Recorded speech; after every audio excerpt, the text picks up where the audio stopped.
What it do, Zvoy crew? We're here with another live stream, the fifth live stream on the new channel, guys. We're going to get into today's video. We're going to be talking Newcastle, clearly all Newcastle today, and then we're going to talk some Kai Havertz Masterclass. So let's pop the intro and then we'll introduce the guest.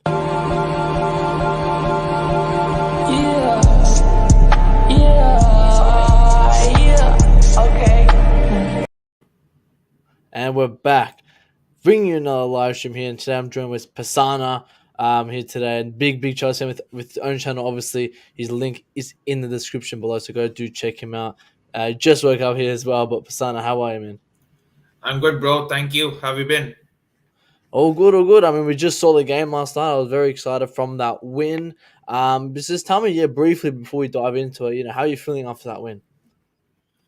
I mean, we weren't playing great, but the fact that we just won at the 89th minute winner, we needed that win just to get some momentum going into the Lille game.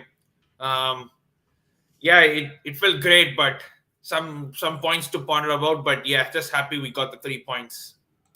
Yeah, I mean, overall, like that's all I'm after. The 3 points. It was. We'll get into the performance in a second. I don't want to kind of spoil the performance, but we got obviously Chelsea perspective in here. Big up to Coachella in the house. I was just watching his stream while setting up this one and eating dinner. So big up to Coachella. Great stream he had there. And obviously big up to Tobago as well. Hit the like button, people. Subscribe to the channel. Once above 50, guys. We started the channel last week, so let's hit 50. Hopefully get 100 by the end of next week. It was a professional performance. And yeah, Coachella kind of sums up. Obviously, we'll dive into it now. So obviously, 1-0. Havertz scored 87th, 88th minute, whatever it was. To be honest with you, I wasn't very happy with the performance. And you kind of just briefly said, we've got the 3 points. That's what we want. But how did you feel about the performance? I think we actually started well. I mean, for the first 5-10 minutes, we were on the front. Newcastle were pressing. They were pretty physical.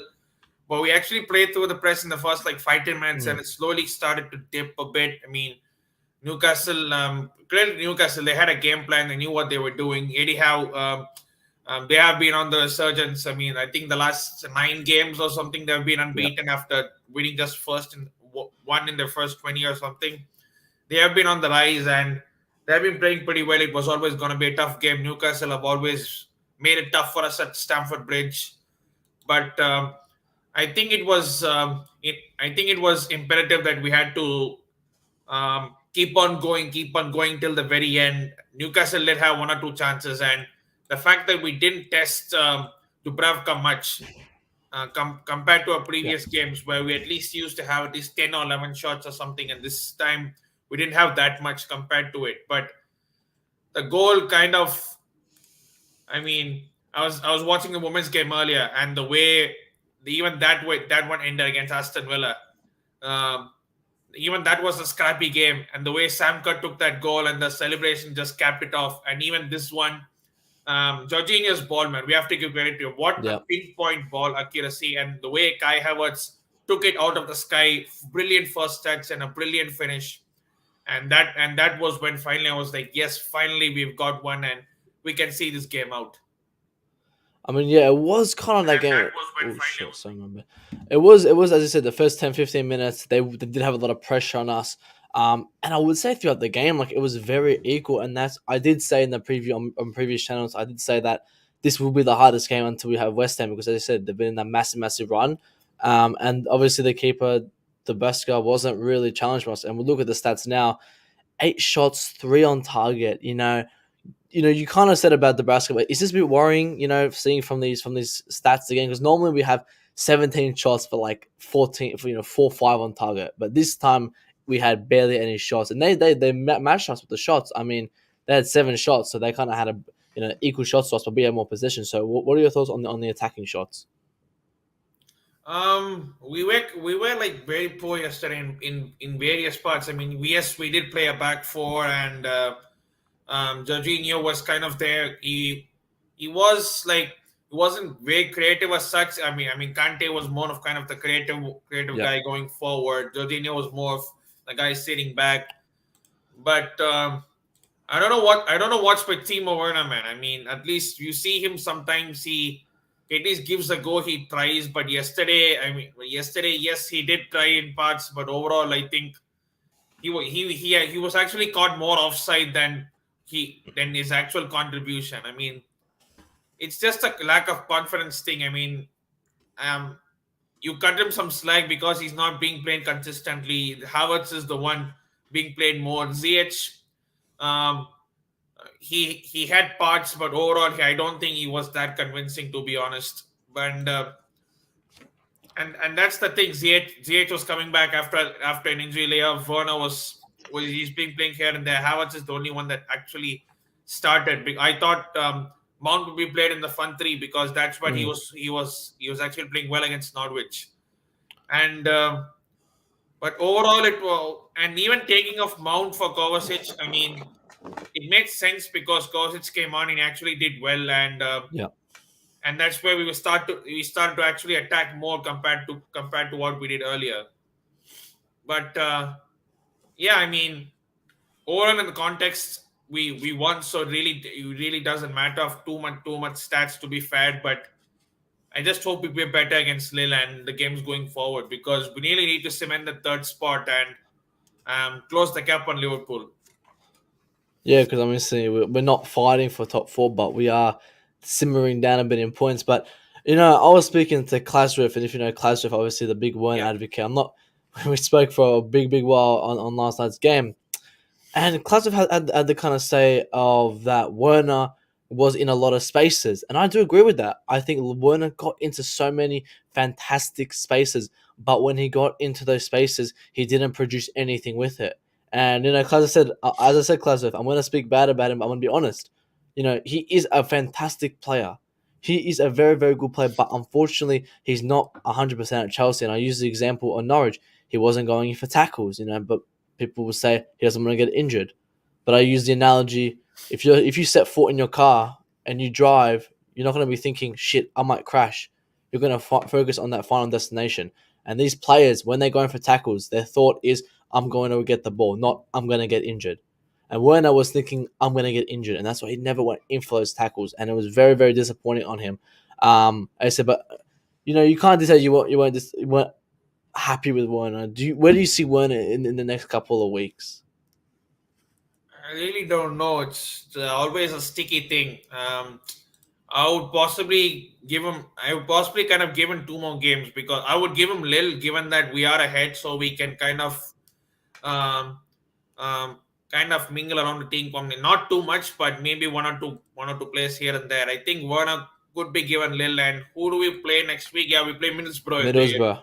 in the FA Yeah. Cup in the FA Cup quarterfinal. So I think he could be given that as well. So in these two or three, I think he needs to be given like consistent game time to be like kind of assessed because he plays one game and he doesn't play another game and then he's like in and out and that doesn't help your confidence too and Yeah. that doesn't help your confidence in my opinion. So it's like um I would do that to be honest, and then we will really see whether he actually steps up or he kind of just goes down, and then we will actually know whether he is good enough or not at the end of the day. And I think, he's been here for 2 years. And I'm looking at the stats now, obviously 14 games in the Premier League, one goal, one assist. I mean, I do agree with that point that we did this with Ziyech, where we kind of forced him just to play games, even when he was bad. I remember October, no, it was about November when we just played him, even though he was bad.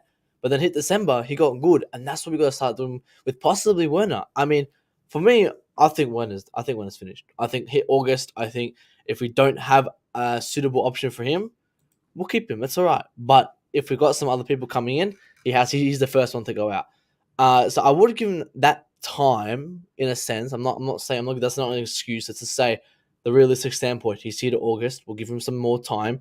Keep him on that pitch. Keep playing him in these games. But then at the same time, it's probability over possibility. Possible, possible Possibly Werner could score, but the probability is it's not he's likely not to score. And we've got players who are performing higher than him who start over that rank. So Werner is a very difficult person to kind of talk about. But Coach says I didn't expect to have many shots because Newcastle had five defenders and they defended deep. Yeah, that's true. That is a good point. Do you agree with that comment? Yeah, I do. Then that's the thing with Chelsea. There's teams have kind of figured out a way to play us. If you play five defenders and you defend deep, and we that kind of stifles us because it has worked against us in the past, and sometimes our route is just cross and hope, which Mm. with Werner it actually doesn't happen because he hardly wins headers, Yeah. and it's like and we don't even have proper crossers. I mean, you look at Chalobah, you look at Sa, they are not actual wing backs who can actually cross the ball well compared to say Alonso or an Aspilicueta. So that was actually Newcastle's game plan, and they actually played it well. But at the end, we kind of just broke them. We got lucky, to be honest. I think Trevor Chalobah, that was a nailed down penalty. I mean, I was Yeah. I was I was thinking yes that was going to be good because his shot was. I think it was Jacob Murphy. I think his Yeah. shirt I'll bring was, it up. yeah, his shirt was pulled up, and it was. I wouldn't be surprised if that was given because he was going down and his shot was being pulled. But at the end of the day, we got away with it. We kind of um,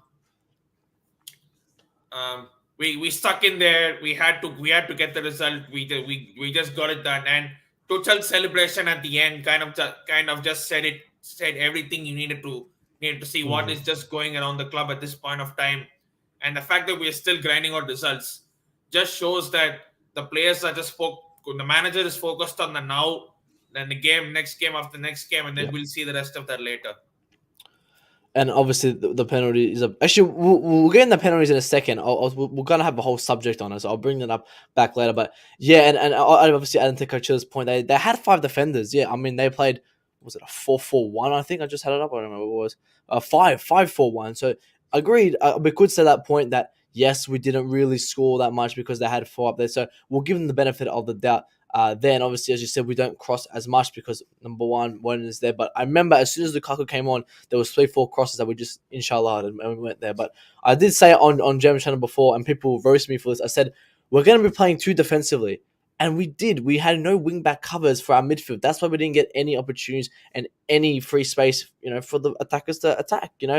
As Coach should have said, we didn't have a lot of shots because they had five defenders, and because we didn't rely on any of our. They weren't even wing backs. So they're just basic right back or left backs, but they weren't pushing up because they're not wing backs in general. They play like centre backs because they are centre backs. That was a loss that we had there. Can Jorginho do that all the time? I mean, again, he that number one, that's not his role. He's not supposed to be creating assists like that. That should be everyone else's role. But it was a fantastic assist. His job, and he actually did a very good in the second half, where he would get the ball, and when it's so hard to explain. I gotta one day, guys. I want to get like a drawing board up one day. But he gets the ball, he'll pass it back to Rudiger, and then he'll run away, dragging the players out, giving Rudiger so much more time. And it's so little the things he does, but it makes up so big impact. Werner will most likely leave Chelsea, and I think that's going to be the outcome. Obviously, August, guys, that's going to be hectic. We said last season Are August we was going to are be we hectic. are we able to even sell players now, given the fact that so many Yep. things are going? That's another thing.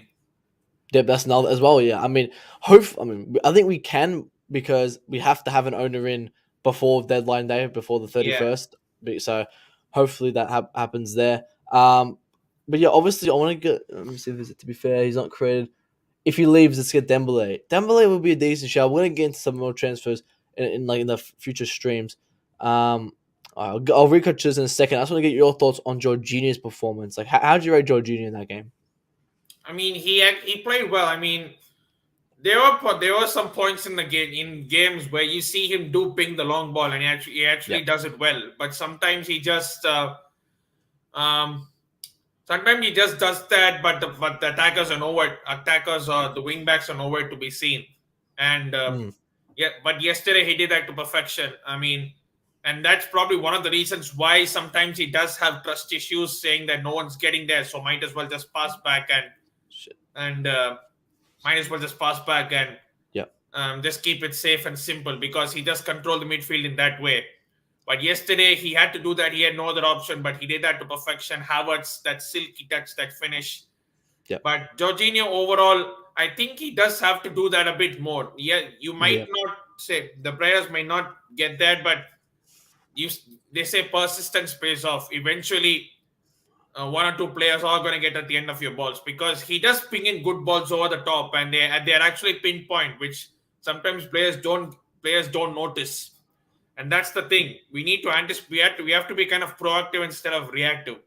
We have to. Sometimes our attackers have to anticipate the ball more and go towards it. So when Jorginho um, um, does try the long ping ball,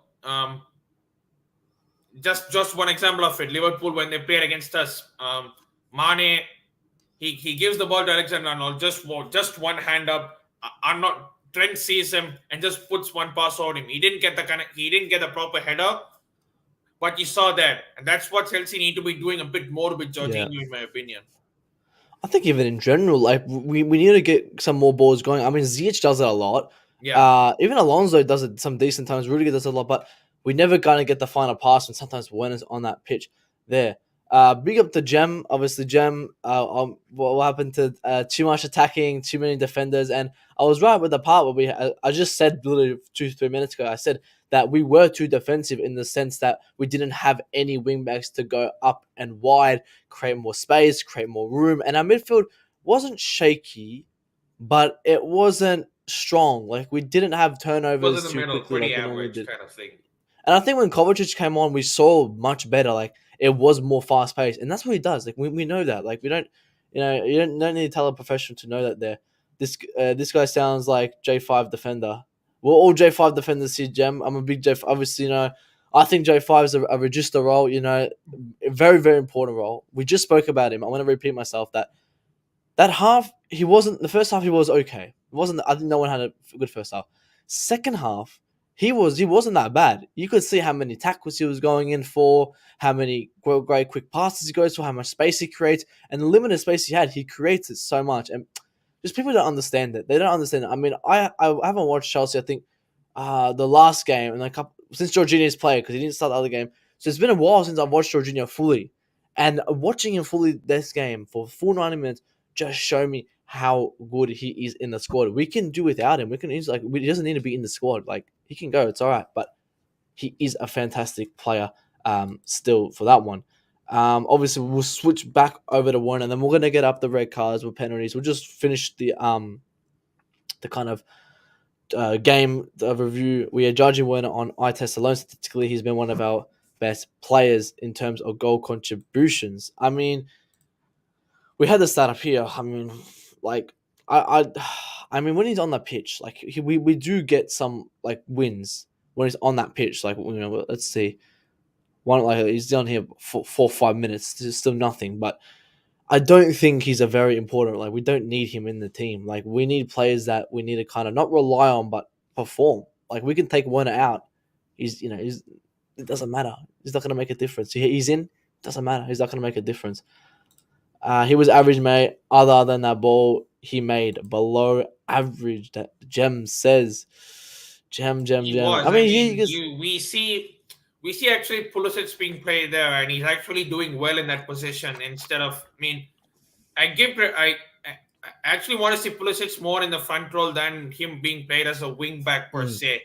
And oh I yeah, think, yeah, we have seen last couple performances when he's been playing much forward, how lethal he is in that sense. And I thought he would have started yesterday, but I thought even Alonso would have started yesterday instead of Saar, at least to give some crossing ability. But with obviously with Lille in mind, I'm not sure. I mean, when is Lille? Wednesday?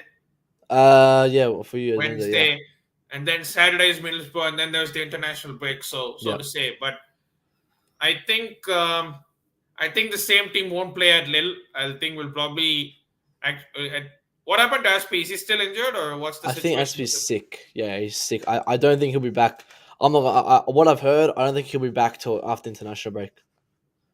Okay, then probably might have to play Alonso because there is no one to cross the ball from the wing backs. Yeah, that is true. Yeah. Yeah, I mean, we saw that with Saul. I think Saul he's a fantastic replacement for Alonso, but that the only thing is missing is those crosses. And we yeah, do need crosses in sometimes, but I think Reece James is the man who, like, if Reece James on that pitch, he can just cross it in and he'll be giving yeah. beautiful balls there, compared to obviously Alonso. He can be forgiven for that delicious pass. I mean, like obviously that pass was world class. Like, a fantastic pass. Obviously doesn't do that all the time. If he can continue to do that, possibly. Will he Just do that? just that he needs Well, to do no. it a bit more. I think because he's more of a defensive player. He kind of thinks more defensively, and maybe sometimes he thinks more attackingly. He can do that more. But as I said, I think yeah, he had a great performance. Nothing like a 9 or a 10. I would have given probably 7.5 and 8. Yeah. But overall, I want to quickly just move on to quickly Chalobah and Sal here. But as I said, I'm going to repeat myself now. They did not play a wing back role, and I do think that we shouldn't be playing four centre backs. It's like we are playing terrorist football, like the fans like to say, like this football is not good. It didn't work. Chalobah. I mean, I remember in August, I was always Kunde get Kunde. We can't rely on Chalobah, and people was like, oh no, Chalobah can easily get replace Kunde. Chalobah isn't ready yet. He's not ready. He was great at the start. He's ready. He can play Prem, but every game he's played this year has been a mistake. Nearly every single game he's had, and same with Saar. I mean, Saar, he's average. He's not. I don't think he's Chelsea level yet. I wouldn't mind seeing him progress to Chelsea. I'm a all right fan of him. I don't mind him. But what was your thoughts on Saar and Chalobah on that pitch? I mean, as you said earlier, four centre backs and four centre backs, that just doesn't work. I mean, Mm, they don't just go forward as much. I mean, we even saw Christensen the other day at Crystal Palace playing as a right back per se, and apart from one time, he didn't overlap Ziyech, and that's one yep. thing that Ziyech has kind of relied upon. When Reece James is behind him, he always overlaps, and he gives him an alternative to cross. Whereas Ziyech, apart from one cross he put for Havertz, which I think Havertz should have scored in the second Hmm. half, he Yep. hardly crossed the ball, and I think that was probably due to Newcastle kind of packing up on him. And Ziyech, to be honest, he has just one foot. He has the left foot. If he neutralizes his left foot, he's a bank average player. And Yep. I think Chalobah needed to kind of overlap on him a few more times, and I don't think he did that enough compared to what a normal wingback does per se. And that's where you can't blame them for that fact. But sometimes in games you need to read that situation, and because even Newcastle at times they weren't pretty much attacking as such apart from on the counter attack. So I think Chalobah needed to overlap a bit, um, but yeah, that's Yeah. I mean, but it that's was. the thing. We should play Chalobah in centre back position rather than right Yep. back, to be honest. And I think this game Chalobah, Christensen, and Rudiger, I thought they would be the back three, but the fact Mm, that they played back four itself was thinking me, what formation is he playing? Is yeah. he trying to experiment in right backs at this point of time? I mean, we not that we have a choice, but since James and Aspilicueta are out, then who plays wing back in that situation? That's another question. So Yeah. I'm trying to look at that now. I mean, we could have Saul possibly as one side, but the other side is like Pulisic. Like, nah. yeah, I mean, even Hudson Odoi. I mean, what's happened to him? Is he out of favor? He's He's not on the even playing bench. nowadays. I mean, Oh yeah, where is he? He's not even on the bench. yeah, Let's I have a mean, clue. Yeah. unless he was injured or something, then fair enough. But other than that, I mean, I'm not too sure where he is actually. Oh yeah, that's a good yeah, question. I'm not. Um, I wonder if it's something with contract situations, maybe, but missing for Newcastle. I mean, we know James and stuff, blah blah blah. We are running out of a little bit of wing backs, so I mean, this is why we didn't play a three at the back or something because obviously Tusha does say here that we are running a little bit yeah, of wing backs. The problem there. Let's see. So 4-3. I mean, we could have still played Sa at least. Like not Sa, sorry, Saul. I wouldn't yeah, mind Saul as a left back because I think Sa like he's all right, but he's not that good. I think Saul would have been a better player there.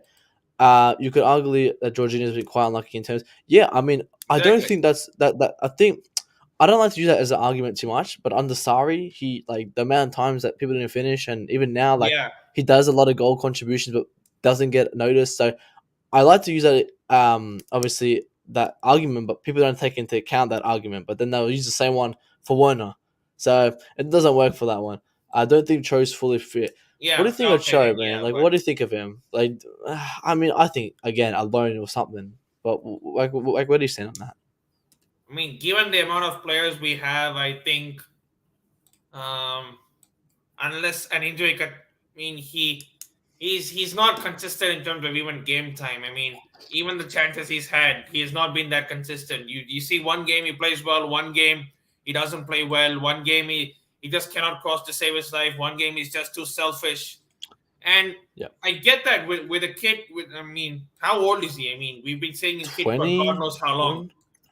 How long is I think it's he? 20, He's 21. So I always yeah, forget. I think he's it's 21. Yeah, 21. okay, but I think um I think it's like, I mean, with the kid, you do expect inconsistency because they're not going to be consistent game in game out, and I understand that. But the thing with Cho is at least he gives his 100%. I mean, some you at least you want that from someone, so from a kid who wants to keep on trying.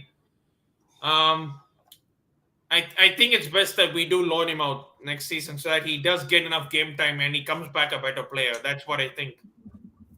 Yeah, I think he does need a bit of time. Obviously, we not disregard his age, but like we kind of always forget. Yes, he's 21. We're taking the same steps with a couple players. I don't think he's on Havertz level. I don't think he's anywhere near our attackers level. He's not going to be Yeah, as good as the 21-year-old in our team who are starting. But maybe we give him some time. But again, the time we always just time excuse, and I don't know. We'll see what happens in a couple of months and what happens there. Um, I will argue unless you can give examples wasted by forwards. I mean Maybe we can say that's what Cho. that's what happened under the Saudi season. There was so Yeah. many balls pinged over the top, and no one bothered to even notice that ball or even finish those chances. I mean, that could be Yeah, your trust issues. even now we still have that same problem now. Like we don't finish our chances as much. Yeah, But Cho will blow up under Tuchel. I mean, he's been under Tuchel. Like he hasn't done anything there. But we'll kind of not finish the review, but we'll move on to some of the admin stuff and obviously the stuff that happened during the game. And we'll start with Chalobah. And we just briefly spoke about Chalobah here. That he did have a bad game. Not bad game. Like, it was below average. I would give him probably about a 5.5, 6. He is making mistakes once in a while. So yeah, for me, I said last night on the terrace. I mean, it was 3 a.m. when I finished the game. I was kind of, just like out of it. I wasn't thinking, with my head. I did say possibly not a penalty, but now I look at it and I've been looking at the replay, but analyzing it, I think this will, if this went to VAR like properly and the ref yeah, saw it, I do think it would have been a penalty. At the start, I did think possibly a little bit too weak for a penalty, but the way you see, he didn't touch the ball at all. Like he grabbed him a bit, and just these silly mistakes. Like yes, he's young, he will learn from this, but just these little mistakes. So, what are your thoughts on this? And do you think this was a penalty? yeah. This was, yeah, and even the last game against Norwich. I mean, defenders. Sometimes you see defenders in those situations. They put their hands behind their back, something like this, but he didn't, and his hand were kind of outstretched, which was one of the reasons why he hit his hand in the first place.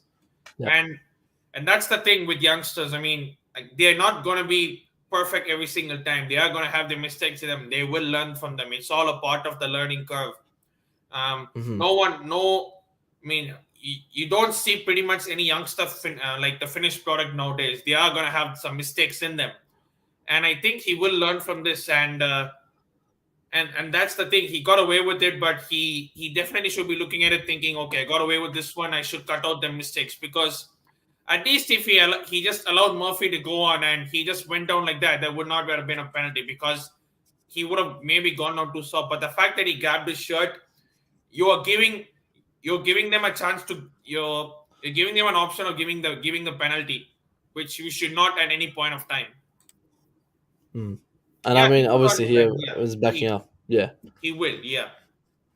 and And he will learn even with at the time. start, I was thinking, okay, he's another youngster. Will he be loaned out? Mm. Will he be sold or anything? But Tuchel persisted with him. He started well, but I think he was injured in the middle or something. I mean, or was he injured somewhere in the middle? Uh, yeah, no, he did. He did. He got injured in Jan. Yeah, yeah, yeah. Jan, So January. Yeah.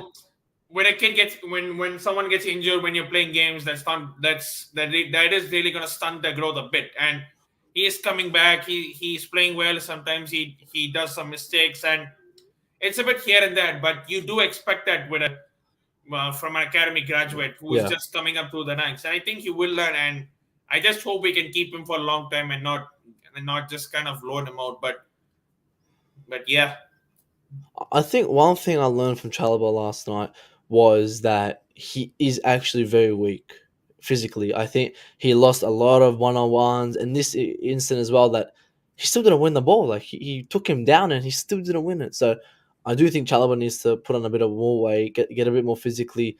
buff because he's tall, he's massive. If he just puts on a 4 or 5 more kilos, something like just very little, doesn't need to put on much, just to get a bit more muscle in him because he is tall, but he is very weak physically, and that's something I did catch on last night and I finalized. And now looking at this, it's like this is another factor that he needs to kind of go to the extent to just get the ball over this guy who's like half his size. So I think he needs to progress with some more muscle in that, and then he can go for these one on ones and shorter to shorter because he does these silly mistakes. And again, yes, he will learn, but he needs to learn quickly because we can't be having every week a mistake because he has been having that mistake there. But from this one, obviously we see this. Oh, sorry, no, hang on, no, that's on the next topic. Never mind, my bad. But obviously, final thought on Chalobah now. Obviously, going ahead, yeah, I think he has to start, doesn't he? Do you think he'll still? Will we still start him, or would we give him a rest after this? Um, I think he'll start Lil, given that Aspi might still be out. We don't have really anyone that are around the right hand side. Yeah. Or is Christensen going to play right back and he's going to play centre back? That's the thing. Um, so I think we again like youngsters. I mean, like some youngsters, you look at this two ways, and I think do you start him game after game, or do Mm, you do you start him some games and then bring him off the bench the other games? It's always a sticky situation, but I trust Tuchel and I trust him. We have proper manager on our hands. yeah. And I think he will progress under him. It's just that he needs to learn from these mistakes, and I think he will start more games this season because they are needed. Obviously, we do have we are still in the FA Cup, we are still in the Champions League, and I think he will play more games this season. It's just that we need to kind of he needs to cut down on those mistakes a bit so that I think his overall game is still not that bad. To be honest, he still defends well. I mean, we saw him. We even when Alan Saint Maximum came on, he kind of dealt with him actually pretty well. To be Mm, honest, I mean, we all know the pace of Saint Maximum and the way he can really get away from him within a split second. And I yeah. think he dealt with him pretty well, to be honest. In when he came on, it's just that these mistakes kind of say put a dent on a game here and there. If he cuts out on his mistakes, he will be a top defender because overall in a defensive standpoint, he does pretty well, to be honest. Like he is like it's hard to describe him because he has these good games and then he has these bad games, and when he does have these bad games, like they're really like bad games. Like, it's like just silly mistakes, and he does like have these occasional good games. Obviously, we saw Liverpool when he first came in and then he scored instantly. So he does have good games. He does have a lot of potential. Like we're not gonna like sell him or anything just because of these incidents. Like what's the exact age of him? I think he's 23. Not mistaken. He's 22. He'll be 23 this year. So this is the year where he should be kind of getting up a bit, getting up and ranking up a bit in Yeah, the leaderboard. Obviously, Christensen leaving gives him another chance to fully start if we don't get anyone in August there. But um, yeah, then that's pretty much about Chalaba. I just want to see if there's anything else. Yeah, obviously, on the point that Chelsea, are targeted and stuff like that. I do believe that sometimes we are targeted to an extent, but obviously not all the time. And obviously, this one we did get away with it. yeah. What would you say to a fan that goes, is like how much like we were like not we were, but Newcastle were robbed of this penalty. Like, what would you kind of say to that? I mean, going by the context, that was probably one of the defining moments because it was only a 1-0 game. It wasn't like a 2-0 or a 3-0 to say they. I to be at points you would say. I mean, if this had happened to us, we would have said we were robbed. So that kind of goes for Yeah. them the other way. And at that point, it was still 0-0. And if it Hmm. had got 1-0, um, they would have shut up shop, and Yeah. they would have still gone more defensive. And so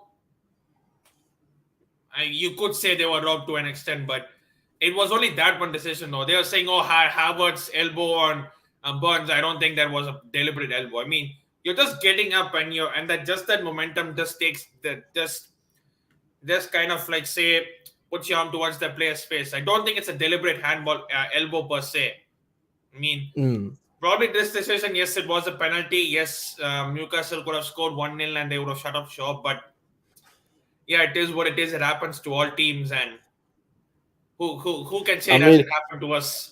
yeah, like look what I just highlighted. Like we've been robbed so many times this season. Like this is like kind of just like equaling it out. This is our good karma now. Like we've been robbed multiple times. Like we every game we're nearly robbed. So this game we got away with it. I'll be honest. Like we got away with it. Yeah, we Like did. so we're not we don't get away with it every single game. So we were lucky for this one. And obviously going on to the next one is the Kai Havertz. Now this one I believe it's absolutely not a red card. I mean maybe he did get a yellow, okay, but when Dan burns 6-3 and he has to jump, he does obviously accidentally like I would say accidentally because if you look at the angle, but what's his name? Let's not forget Burns. Burn. Burn got him as well. You can see obviously his arm as well over Yeah, here. He did kind of get him as well, and from the angle, it does. I wouldn't say it looks deliberate, but it's a weird angle. And obviously, from him being 6 foot tall, when you jump, you're gonna jump like this. You're not gonna just jump with your hands down. Like to get the exactly. momentum, you're gonna jump. So it is a very difficult way to explain it, and I do understand that the refs, were kind of hesitant on what to do with it. So I don't think it was intentional. It's not a red card because we've seen from. Let me see if I just have it here. Did I get rid of it? Shit, I got rid of it, but it was the one with Mane, and Mane did it with Aspilicueta, where that wasn't a red either, but the Mane one was way worse. Like that one, I'm gonna get it up quickly. That one was way worse. But overall thoughts on the Havertz incident? No, that was not What are your right. thoughts And on I that? mean, when you jump, you mean your natural instinct is to put your hands down so that gives you momentum to jump higher to give you a better chance to get to the ball. And Yeah, and it's not that he just swung it like this full plot. He just went like that, and it happened to catch Dan Burns on the face. And I see that, and I see that's the way it's that. I mean, you don't see people moaning about, oh, you don't see many people moaning up. Yeah, exactly. I mean, you look at that, and this is pretty much the first minute. This is not mm, even pretty much in the second half or later part of the game, and that was pretty much in the first minute. And they were like saying, and you don't see people like Jamie Carragher go about this, do you? of course not. But Exactly. when So you look at this as well, like Mane is more leveled with Asti. Like he doesn't need to put his hand there. Like there's like yeah, when Havertz goes there, he's like they're meant to trying to put the hand there to drop him. So yeah, both that's of them meant that's went. Both of natural. them went for the ball, and it just happened. And if it could have happened, Burns could have had his elbow in his face, and we could have argued a red card for that Yeah. matter. It was just that who got there first. To be fair, And obviously, yeah, Bernd is taller, and obviously Havertz's hand was up, so it was going to be Havertz to get him first. But obviously, Dan did clip him as well, and Dan got up obviously within seconds. Yes, the only reason it kind of was more predicted to be a red card was because Dan they left his scar there. He had like a little cut there, like it was something yeah, small, and they left it there on purpose to go like, hang on, look at the damage he's done, and I think that was obviously pretty smart to kind of get more controversy there, but they weren't going to get anything from it. It wasn't intentional, as the referee said. Kai never took his eye off the ball, and that is true. There, like, he obviously jumped, but you're not going to be focused while you jump. You're going to jump to get yeah, the ball, and obviously, it's definitely a free kick. I think it's definitely yeah, a yellow card as a warning, yeah. but I don't see it as a red card. I don't see he No, meant to do red cards for something that they were meant to do. Obviously, sometimes there's exception to the rule if you're a slide tackle and you accidentally hit it, but majority of the time it's something that's intentional to an extent. And Mane's follow through, Mane delivery. Exactly. After this one, we saw Mane still, went more force into it. As soon as fuck, as soon as Havertz hit him, he kind of backed out instantly because he knew what he did. Mane followed through. So there is some, obviously, I won't say campaign. Obviously, there's just some bias here towards Chelsea at times, and I don't think we got away with this because at the thing, I don't think this was a red, and you could finalize it to that you think it was a red. no, yellow. Fair enough. Yeah, Yeah, and I want to see someone says, "What I saw the comment before that kind of summed it up perfect." I'm not sure it is. As a Newcastle fan, I'm just okay with this one. VAR wouldn't upgrade a yellow, nor would have overturned a red. Refs call, and we got away with a similar one at West Ham last year. Carroll, definitely a pen on Murphy though, and the excuses from the VR team doesn't cut it. And I fair think this enough. sums it up from majority of even Chelsea fans. I think, oops, Yeah, we all say this as well. Like yes, we could say like it was a penalty, but again, we've been robbed multiple times too. That doesn't excuse the point that VAR should be checking. But VAR has been very, very bad this year. Like since Yeah. we've seen Rodri wasn't even the start of it. Like there was just been so much, so much. So that's just all over the place there. But we'll kind of get off the I game think a bit. VAR, the thing We'll with go on. VAR is I don't see the problem in VAR. It's just the people Yeah, in the VAR running studio it. Yep. because you don't see that. We see in the Euros and even in the World Cup. I mean, the officials going into it, they use it perfectly, and it's Yep. no coincidence that there is no England refs, so to say, at these big tournaments. And Yep. that's the thing. They are so. I mean, how can one be one? You have so many angles, and yet if you can't arrive at the decision, then what does that say? I And I mean, think you're right with that point. That way, it's the people who run it, and I think that's majority of what people think of that one. But yeah, finish up, and then we'll get into the next one. yeah. No, Yeah. no, no. It was just that. I mean, I mean, at least before that, there was just one instance, and you would say you could make a split decision here and there, and you were like, okay, you have this one split decision, but as fans, we see multiple angles after the ball has been played, and then you could probably say, okay, but VAR is there for a reason to eradicate the mistakes, and in fact, the mistakes have been more, which clearly shows that these English refs are not really competent, to be honest. Yeah. And I think they should be improved. Like it's been the problem since 2020. I mean, I remember in 2020 at school I did a project on why VAR should be fixed, and it's still the same situation now and 2 years later. So we'll see what happens there. But I want to get more into kind of admin stuff. We'll talk about so it's just about what happened more after the game and stuff from the women's team as well. So we'll go into this one first. And this is from Sports Bible that he shouldn't be getting asked this question. And obviously, Eddie Howe got asked the Newcastle manager was questioned about the record number of 81 executions in Saudi Arabia on Saturday. Fans are divided whether the question should have been asked and the response he gave. And the response he gave was, let's stick to football. Let me just find the full album. What like again? This is questions that should not be asked. But what do you think of this? Like, do you think these journalists should be punished for some of these questions, or like what's your overall thought on the question itself? I mean, Or I get even out. even Tuchel last week was asked about all what Ukraine and all this Russia, all these sanctions, whatever is happening, and I mean, he even we see him actually cool and calm, composed, and he had to snap, stop, stop. I'm not a politician. I mean, some of these journalists. I mean, sometimes the questions they ask they are ridiculous. Either they ask questions like this, or they are like, or sometimes these journalists they are really media puppets. To be honest, Yeah, they really want to stick to their job and don't want to really ask football because they kind of fear, oh, what if I ask, what if this will happen? I won't get perks to go into the stadium. I won't get perks for this merchandise. I won't get perks for that. I won't be with the job. And I mean, sometimes it's so ridiculous. And I mean, you asked them related to football. You asked them related to the lineup. You can ask them related to the games coming up ahead. Maybe how much rotations can happen. Maybe regarding a player, he might be mm, injured. Will he come back? What is the situation on him? Even those questions are okay, but this was ridiculous. And full props to Eddie Howe for this answer. I'm going to stick to football. Fair enough. I mean, probably if we were there, we would have probably snapped him and what the hell are you asking? I mean, yeah.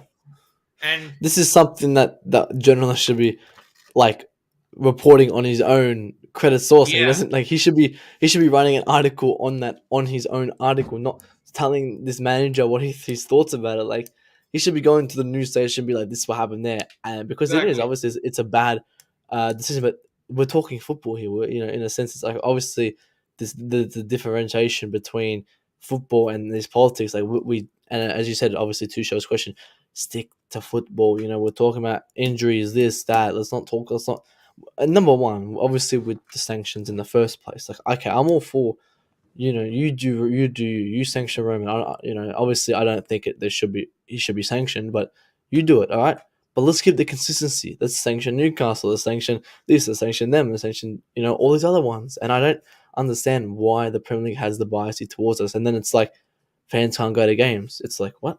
So like now we're involved in these politics that us not going to games is going to affect Russia invading Ukraine. It makes no sense at all. Oh Like yeah, we can fans want to go to games. We don't care where the money goes. But keep it in your back pocket, Premier League. We don't care. Government they don't care. They just want to go watch the game. Like it's embarrassing, and that's the problem. And that's the campaign against Chelsea because it's just shocking. And but yeah, what? overall thoughts on that, like the takeover kind of situation.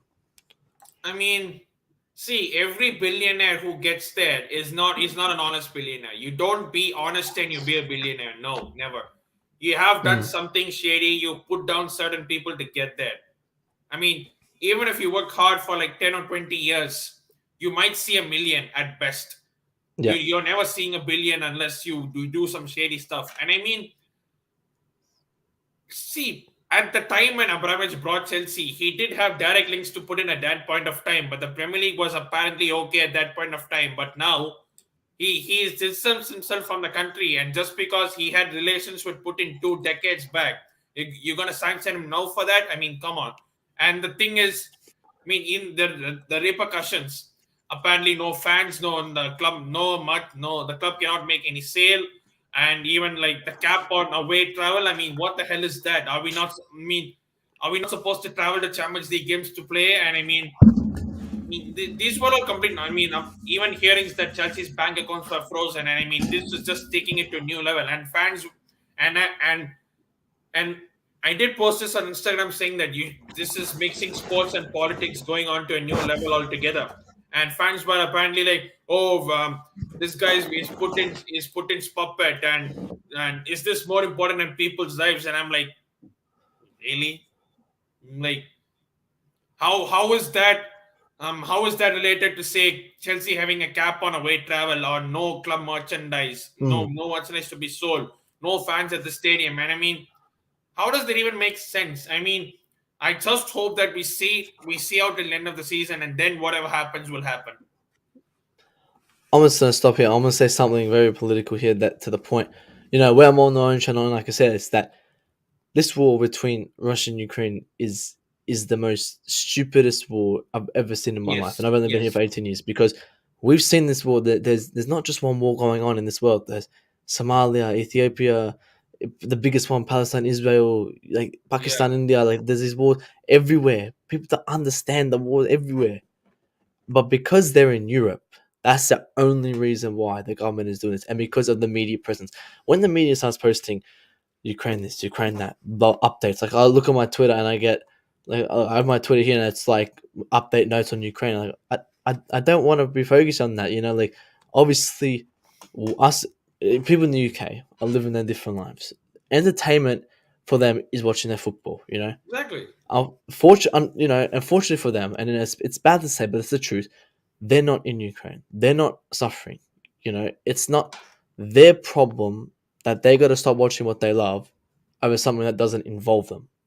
And they obviously have sympathy for them. They don't want this to happen. No one wants this to happen. I don't want this to happen. I don't. I Of hate it. course. But it's when they portray this thing that Russia is the bad guy. Obviously, Russia, what they're doing is horrible, but the reason they're doing it is hasn't been said in the media. And the reason they're doing this because if obviously NATO takes Ukraine, they connect, then all the European countries have an easy access to Russia. They can just pull tanks in right through Ukraine, right through Latvia, right through everything, and Russia would be extinct. So he's protecting his country in a sense. I think he's doing it in the wrong way. I don't think he's doing it right. I'm not backing him. I'm not supporting him. I hate him. But when you involve football in this, that's when it just doesn't work out. It doesn't work out. It doesn't connect. And if we do involve politics, let's keep it 100%. Let's do the same thing we're doing here for the Israel owners. Like if we were keeping the same thing up, we should have sanctioned Roman Abramovich 3 years ago when he sanctioned when he was doing all the things to Israel to the Palestinians. Because we can sit here and say he's doing bad things to Putin. He is, but he's done the same thing 3 years ago. So we should have sanctioned him 3 years ago. If they really cared about that, they would have sanctioned him years ago. That's what I said. I said you sanction Roman. I don't care. Like people go to me, you're saying, you know, Palestine Israel is bad. Then why didn't you want Roman 3 4 years ago sanctioned? I'll be honest. I don't care. I want to keep football and politics separate. But if we're not going to keep it separate, let's keep it balanced. And that's the one thing that despises me. And I think overall that should not. Politics is unfortunately in football, but it should never have gone to football. But what are your Not thoughts just on that? football, even in sport. I mean, how many Mm, sporting careers have we seen politics ruin? yeah, I mean, everywhere we even see except this thing. I UFC. mean, Russian teams are not going to be allowed in European competition. What kind of stupidness is that? I mean, the players are earning a living by playing football. Yeah, and so even That's even earning a even living. I mean, we don't know their family backgrounds. They're feeding. They're not only just feeding themselves. They're feeding their family. There might be so many people just dependent on these play earning their salaries. There could be workers at their home. There could be assistants, whatever. I mm, mean, if you stop them from earning their wages, I mean, even the Chelsea, the merchandise people, that is their living. They earn yeah, money through selling stuff. If you stop them, who's gonna pay their wages? Who's gonna pay their bills? I mean, this this is just so ridiculous. I mean, I agree that no one's condoning the attacks what Russia are doing in Ukraine. Yes, there's so many people are suffering. There were people evacuated from there. I mean, even from India, even from my state, Tamil Nadu, there were so many people evacuated from special flights in Ukraine so that they reach home safely. We all hope and pray that this ends soon, and every person who's subjected to a victim in this, they return back safe. But don't ruin a career of a sporting people or person related to that just because not some just because someone in some position is related to that in one way or yeah. another, Yeah, because you guys saying. is actually Putin related to Abramovich anymore? I don't even know that if that's the case. He helped him politically 2 decades back, and that's a fact that no one can rebuke. But now, I mean, it's just, and I think Roman might have seen this coming at some point, to be honest. And I mean, and that's why he's not even willing to even get the 1.5 billion debt. I mean, it's all in a mess now because who are the Saudi owners? When are they going to come in? When is the will the club be at least? I mean, we're not even talking about is the club going to go in the forward direction. We're talking about if we can even finish the season properly. That's how bad it's got. And I Mm. mean, I just hope things get back to better situation. We can only hope, to be honest. And I mean, obviously, like we could possibly lose points in where the players are not involved just because of what's happening in other countries. Like, that's just very stupid to me. But Stamps says here, Putin didn't become president until 2004. Roman bought the club.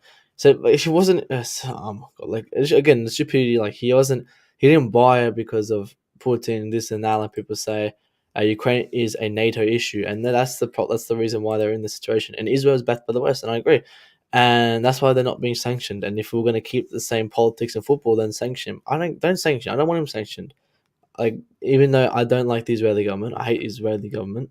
You know, I love the people. People are fantastic. I'm married myself, so I don't like the government there. I don't like what he's doing, but I don't want to involve politics in football. Like as I said, like if I wanted him to be sanctioned, sanction him 3 years ago. I still don't want him to be sanctioned, but oh yeah, obviously it's like a massive topic. Like we've been discussing like everywhere for the last 3 weeks, but we'll go on to the last point before we finalize on the match review. And this is coming from the women's team. I want to bring this up today because I think this is a good. I want to hear your thoughts. I want to hear a opposing view on this because obviously it's Sam Kerr, and I love Sam Kerr. Obviously Australian here, um, obviously Chelsea women's best player. And I'll play the video, and we'll just see. So Sam Kerr scored a goal, and let's move on there. And obviously took the shirt off and what do they call it? I don't know what it's called. It's a nail file and spun it. And there's been a lot of controversy here that oh, there you go. A lot of controversy here that it's kind of disrespected. What are your thoughts on that before I go Please into it? piss off. I mean, that just shows the passion she has for Chelsea Football Club. I mean, you look at her. You just look at her scoring records over the years, be it in NWSL or even here, or even for the Australian the national team. It's just it's so ridiculous. And the fact that we signed her for a record price, and the fact that she's banging goals in week out, and the fact that we had a frustrating game and we had to win this to keep in pace with the title race, because it's not just Mm. some random game. We needed to win this to keep in pace with Yeah, the title it was a race big game, because Arsenal won yesterday. match winning goal. Yeah, Yeah, Arsenal keep on winning games, and yes, we are 2 games in hand, but we are still 5 points behind. So we need to win those games in hand. The games in hand are not a given. We basically have to win every single game, possibly till the end of the season, because we don't meet Arsenal hereafter. So we can't even say we will take points of Arsenal, and we do still have tough games to come. And that's the thing. This is not disrespectful. This is just passion. This is just, I mean, how is this disrespectful? Taking off a shirt in celebration. How is this disrespectful? Mm, If a men's player does it, it's cool. If a women's player does it, it's not cool. I mean, come on, seriously. I mean, as I mean, is this the first instance of women's player taking off a shirt in celebration? And I'm not exactly sure about that. But I just think it was just pure passion and just what was going around at this point. We needed that win, and mm. it's just passion at the end of the day, and I don't get it. I mean, they don't get the reaction of some people, and I mean, come on. I mean, everyone hates I'm us. yeah. Simple I as mean, that. as soon as I saw, I was like my standpoint. There, I'm like, if we're trying to get quality, like it's perfectly fine. Like I mean, as I said, I love her. I think she's a fantastic footballer. She Yeah. can do what she wants, but she gotta keep some of the consequences from it. Obviously, the yellow card, like the men will do. And I don't think it's nothing disrespectful. I mean, as you said, it shows the passion she has for the club, and it's lifting, more people to do that. Obviously, there is some obviously disrespect, not disrespect. Sorry, like what's the I don't know how to explain like oh, what's the word for it? Like obviously men and women aren't the same, and obviously it's more different from men taking because they can take their full top off, but women can't. So there are some of the obviously the consequences from that, but her and the celebration in general just shows how much she loves the Chelsea women's. As you said, it was an important goal, important match, but there are some consequences to it. And she took the risk of it, and that's perfectly fine. She can do what she wants, and I think If it's she, great, if great on I her. mean, if she doesn't feel the need to do it, why the hell Mm, should she even do that in the first place? I mean, it's mm. just common sense. I mean, anyone could have At done the it. end of the day, it's just a It just happened celebration. to be her. Yeah, it's just a celebration, and as well, like I nothing mean, disrespectful about that, in my I opinion. Yeah. mean, even if you say from an Arsenal point of view, if we Miedema did that, we obviously know what a fantastic player she is. If she scored like that and she celebrated that in the last minute, I wouldn't complain. I would hate it obviously because it's a rival. Mm, But that's no. But I wouldn't hate it in terms of why is she taking off a shirt. I would only hate it because the fact that Arsenal is our rival. Simple as. yeah. I think that's the majority of the Riot fan. Obviously, they try to just come on us as much as possible. Like Sky Sports. Actually, I'll bring the topic up of Sky Sports as well quickly because it's like women don't get a yeah. I mean, let the hate. It's more. It wasn't even Chelsea fans. It was just all the haters, and they were just hating. I just wanted to bring it up because I was just shocked. I was shocked. But obviously Sky Sports. I want to bring this up. Let me share my screen quickly. I don't want to bring this up, but I'll bring it up quickly before we finalize Yeah. on the match review and then the stream. Where is it? Here. So I've never ever seen Sky Sports share this as a VAR says no to Newcastle. I was looking, and Sky Sports obviously has an agenda for Chelsea, but why would you think Sky Sports does this? Again, I'm just shocked how they just put this is not a penalty to Newcastle. Like, what's the need for this? They've never done this in their life. Do you think Sky Sports has an agenda to us?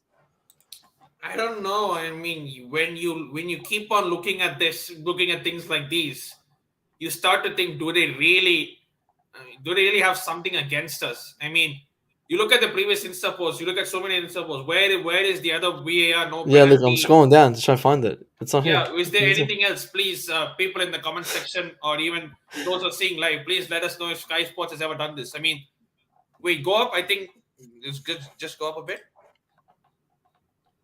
A little bit more, a little bit more. I think there was some circle image. Yeah, this one. What a day that. What a day. Oh, I yeah, think there was some celebration. very childish. Oh, so that was against Oh, Balotelli celebration. celebration. Yeah. I mean, Yeah, I the don't know. I side. mean, the VAR called no penalty. I mean, was this the same thing for Mane? What Mane did there against Aspilicueta? Oh, for I'm trying to find Lukaku's Rodri. I'm gonna see if they apparent even put offside Rodri's on. against him, or for Navigator's challenge on Chalobah? Look for this one. They for Rodri's they got Pep's view on it. They didn't even like give their own view about it. They just put Pep's Yeah. on there. I mean, Like I mean that's. I mean, here. Look, they put it here, but they put an apology. They didn't even say I like mean that was this is not pathetic. a penalty.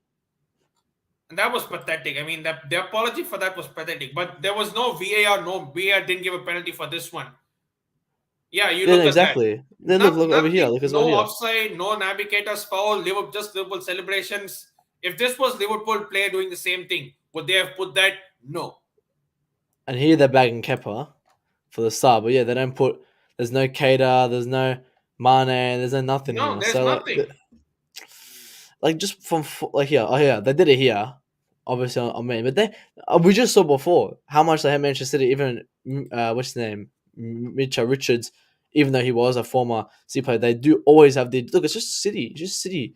So there is obviously some agenda towards Chelsea and sometimes even City, but like, there's no Liverpool, obviously because Jamie Carragher. There's no United because of Gary Neville. There's no Chelsea kind of pun Representative on there. there. So yeah, but other than that, again, that was pretty fun to bring up. We used to be broadcast partners. We ended the yeah, like we always knew Sky Sports has an agenda, and obviously because we respected them. But we'll finalize on the Newcastle review. Obviously, 1-0. We know the score. We know the game. We just spoke about the game there. But any final thoughts and what's upcoming for Chelsea before we end the topics here?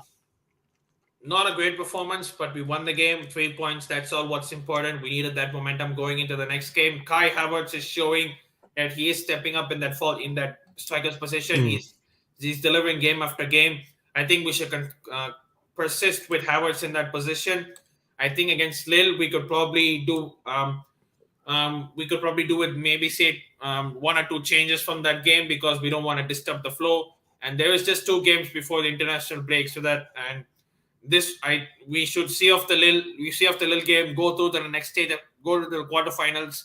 We should Middlesbrough not an easy team. We should, but on paper we should definitely beat them. It's going to be away at their ground. It's not going to be easy, but mm. I trust us to beat Middlesbrough and go on to the semi-final of the FA Cup, and then we take things from there. Yeah, as I said, I think we've got not big games, all right games coming up They are again. big games. I mean, Big game in the sense, I mean, every game's big. Every game's big. yeah, Obviously, in our situation they're now, no easy we're not games. yeah.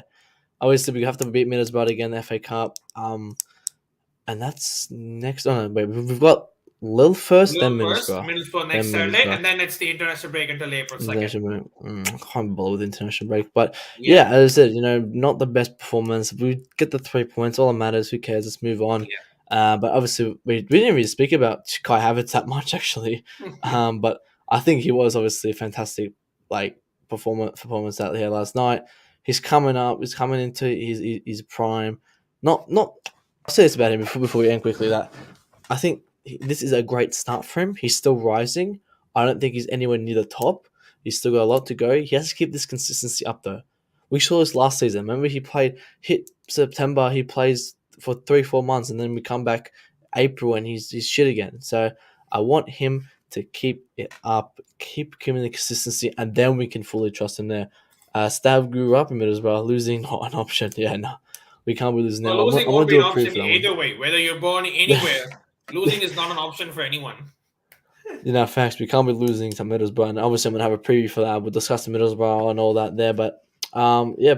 Tell the guys where they can find you and yeah, all that. Because I got your link for the YouTube in the description, so yeah, let them know. Yeah, so my full name, Prasanna Balakrishnan, is just my YouTube stuff. I couldn't do the Newcastle because Newcastle match review because I was actually tired yesterday. I went yesterday to play sport and I was dead tired. I couldn't even move an inch. So I'll probably do that probably later in the evening because in US time it's around 7:35 in the morning. So after work and stuff, and after I log out, probably in the evening, I'll do the match review for the Newcastle game. And whichever games I'm able to see in full, I'll review that. I'll obviously do stuff for cricket as well. And it's just sometimes it's the time zone differences now that the daylight savings is in effect as well. It's just that I can't do all games. Did you guys go back an hour or forward an hour? Sorry? Did you go forward an hour or back? We lose an hour. We lost an Oh, hour. you lose an hour. Lost an hour. Yeah. Okay. So yeah, now I think the time difference between us and UK is just 5 hours, but I think after daylight savings in UK, it'll probably go back to 6 hours. I think something like that. So I don't generally do regular previews, collaborations, and match reviews because of the time zone I'm in, but hopefully I can do that. Hopefully I can start doing that pretty sooner. All depends on what my job is relating to that. Everything comes into consideration because I'm in the United States. If I was in India or even in the UK, I'd probably consider doing that. But it is what it is. I still try to get out content, and I still try to do for other teams as well. I've been just doing for Chelsea and for the teams I support. I have to do it for the other teams as well. Hopefully, I can do that on a more regular, consistent basis. But thanks, man, for having on my channel. It's been a pleasure talking to you. And 1 hour has just gone like.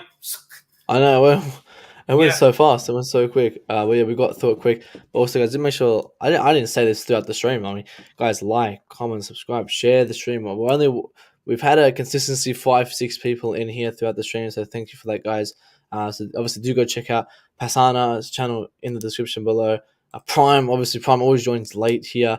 Can't wait for Faturda by Chelsea. The only downside is that we'll be playing at La Stadio El OnlyFans. A Timo La Stan. Stadio. Oh, the team. Oh, Fatur. Lastadio Astrid El OnlyFans. That's what he'll be having there. But now, be a Prime. Prime's going to be on. And sometime this week, we'll discuss Prime because obviously me and Prime, we're in the Kepper Hive here, in the Kepper Talking Facts Hive here. Yeah, so we'll talk with Prime soon. But yeah, if everyone did enjoy the stream, guys, rewatch if you guys want to talk because we discuss a lot of like important stuff. Like we discussed very in depth about the red card. We talked about Havertz. We talked about the Russia, the Ukraine situation. We talked about the same curve was actually a very big one. I wanted to discuss that because no one else would discuss that, and obviously we saw that situation there. Yeah, the Kepa Hive there. But yeah, guys, as also well talking about daylight savings. Yeah, Sav says the UK goes forward. I've been looking now that finally, guys, I'm gonna be back on everyone's stream. I'm back on Lewis's. I'm back on Gems. I'm back on Terry's more because I go back an hour and all the UK goes up. So finally, it'd be 9:30 my time instead of 1 a.m. So finally, I'll be back on everyone's stream. So you guys will see me more. And then you guys will see Pastor around. I'm more there because I'll be on. I'll get him on more regularly. But I'll be on his channel hopefully soon, man. and we'll collab more there. But Yeah. I appreciate everyone do joining today. Obviously, go check him out. Link in the description. Like, comment, subscribe, follow Twitter, follow TikTok as well, guys. I'm posting there regularly. I'm getting absolutely roasted by shitty Liverpool fans, so I need people to back me up. Prime is always there backing me up. Appreciate you, Prime, there, but appreciate everyone. I'll see you guys next.